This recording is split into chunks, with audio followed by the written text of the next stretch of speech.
வெள்ளிக்கிழமை நிலவாசல் பூஜை பண்ணலாம் சொல்லிட்டு சாயங்காலம் தான் ஸ்டார்ட் பண்ண ஆரம்பித்தேன். சரி, ஒரு 5 o'clock ஸ்டார்ட் பண்ணிவிட்டா 6 o'clock விளக்கேற்றிடலாம் அப்படின்னு சொல்லிட்டு வேலை செய்ய ஆரம்பித்தது தான்.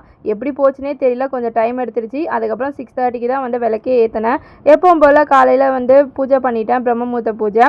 சாயங்காலம் வந்து நிலைவாசல் பூஜை பண்ணலாம்னு சொல்லிட்டு சாயங்காலம் வந்து எப்பவும் போல் தண்ணியிலலாம் தெளித்து பழைய வந்து மஞ்சள் குங்குமம் வச்சுருக்கலாம் துணியை வச்சு தொடச்சிட்டு அதுக்கப்புறம் புதுசாக வந்து மஞ்சள் குங்குமம் வச்சு பொட்டு வச்சு நல்லபடியாக வந்து இன்றைக்கி நிலைவாசல் பூஜை பண்ணிகிட்டு இருந்தேன். ஏன்னா எந்த ஒரு விஷயம் செய்கிறனாலும் நம்ம வந்து குலதெய்வத்தோட அனுமதி பெறணும். அந்த குலதெய்வம் நம்ம வந்து கோயிலுக்கு போக முடியலனாலும் நம்மளோட நிலவாசல் தான் அவங்க வந்து நிலை கொண்டிருப்பாங்க. ஸோ அதனால் எப்போதுமே வாரம் வெள்ளிக்கிழமை வந்து நம்ம வந்து நிலவாசல் பூஜை நம்ம பண்ணோம்னா நம்ம குலதெய்வம் நம்ம வீட்டை காக்கிறதுக்காக நம்ம வாசலில் இருப்பாங்க அப்படிங்கிற ஒரு ஐதீகம் இருக்குது.